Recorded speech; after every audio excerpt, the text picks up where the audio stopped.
Homeland security ડિપાર્ટમેન્ટે new જર્સીના નેવાક airport પર international ફ્લાઇટ્સનું આવન જાવન રોકી દેવાની ચેતવણી આપી છે. DHSના સેક્રેટરી માર્કવિન મલિને તાજેતરમાં જ ફોક્સ ન્યૂઝને આપેલા ઇન્ટરવ્યુમાં જણાવ્યું હતું કે સ્ટેટની લોકલ પોલીસ નોર્ધન ન્યૂ જર્સીમાં ફેડરલ ઓફિસર્સને સહકાર ન આપી રહી હોવાથી ટ્રમ્પ એડમિનિસ્ટ્રેશન નેવાક એરપોર્ટ પર ઇન્ટરનેશનલ ટ્રાવેલર્સ અને કાર્ગોને પ્રોસેસ કરવાનું બંધ કરી શકે છે. તેણે એમ પણ કહ્યું હતું કે જો આ સ્થિતિમાં કોઈ સુધારો ના થયો તો જલ્દી આ અંગે પગલું લેવું પડશે.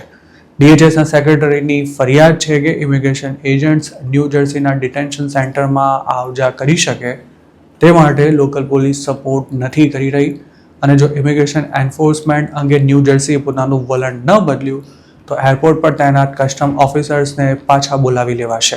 જો ઇન્ટરનેશનલ ફ્લાઇટ્સમાં આવતા પેસેન્જર્સને પ્રોસેસ કરવા માટે કસ્ટમ્સ ઓફિસર્સ જ નહીં હોય તો પેસેન્જર્સને અમેરિકામાં એન્ટ્રી નહીં મળે. અમેરિકાની વિવિધ એરલાઇન્સ ટ્રમ્પ એડમિનિસ્ટ્રેશનની આ ધમકીને ખૂબ જ સિરિયસલી લઈ રહી છે. જો આમ થયું તો ભારે અફરાતફરીભર્યો માહોલ ઊભો થશે તેવું પણ તમામ એરલાઇન્સનું માનવું છે.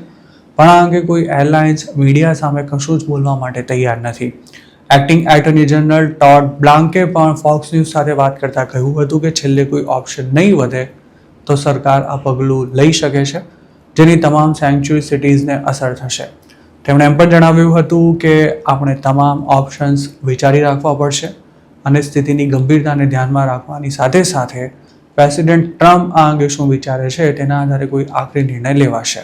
ગત મંગળવારે પણ DHSના સેક્રેટરીએ કહ્યું હતું કે ટ્રમ્પ એડમિનિસ્ટ્રેશન ઇમિગ્રેશન એન્ફોર્સમેન્ટમાં મદદ ન કરનારા તમામ સેન્ચ્યુરી સિટીઝના એરપોર્ટ પર ઇન્ટરનેશનલ પેસેન્જર્સ અને કાર્ગોનું પ્રોસેસિંગ અટકાવી દેવા માટે વિચારી રહ્યું છે. જો આમ થશે તો ડેમોક્રેટિક સ્ટેટ્સમાં આવેલા ઇન્ટરનેશનલ એરપોર્ટ્સનું કામકાજ ખૂબ જ ખરાબ રીતે પ્રભાવિત થઈ શકે છે. આવતા મહિને જ FIFA વર્લ્ડ કપની શરૂઆત થઈ રહી છે અને તે જ વખતે જો ટ્રમ્પ સરકારે આવું કોઈ ત્રાગુ ઊભું કર્યું તો લાખો પેસેન્જર્સ રજડી પડશે. વર્લ્ડ કપની ફાઇનલ મેચ નેવાક એરપોર્ટથી 12 માઇલ દૂર આવેલા ઇસ્ટ રુથરફોર્ડમાં જુલાઈ 19ના રોજ યોજાવાની છે. અમેરિકાના મીડિયામાં તાજેતરમાં જ એવા અહેવાલ આવ્યા હતા કે DHSના સેક્રેટરીએ ખાનગીમાં ટ્રાવેલ એક્ઝિક્યુટિવ્સને આ અંગે ચેતવણી પણ આપી દીધી છે.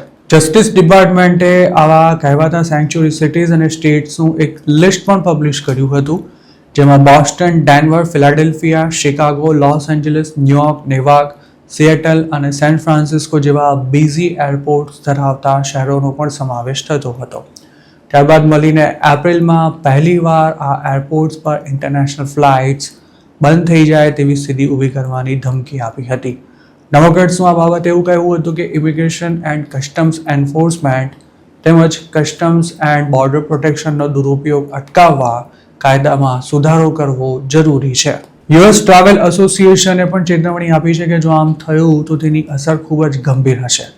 2025માં જ ન્યુયોર્ક અને તેની આસપાસના 3 એરપોર્ટ્સ પર 50 મિલિયન ઇન્ટરનેશનલ ટ્રાવેલર્સ નોંધાયા હતા.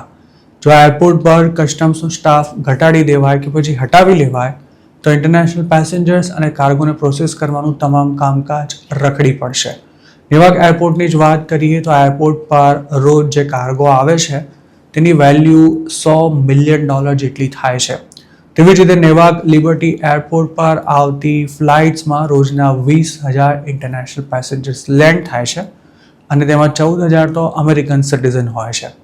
જો CBPના એજન્ટ્સને હટાવી લેવાય તો વિદેશીઓની સાથે સાથે ઇન્ટરનેશનલ ફ્લાઇટ્સમાં નેવાક લેન્ડ થતાં અમેરિકન સિટીઝન્સ પણ પરેશાન થઈ જશે.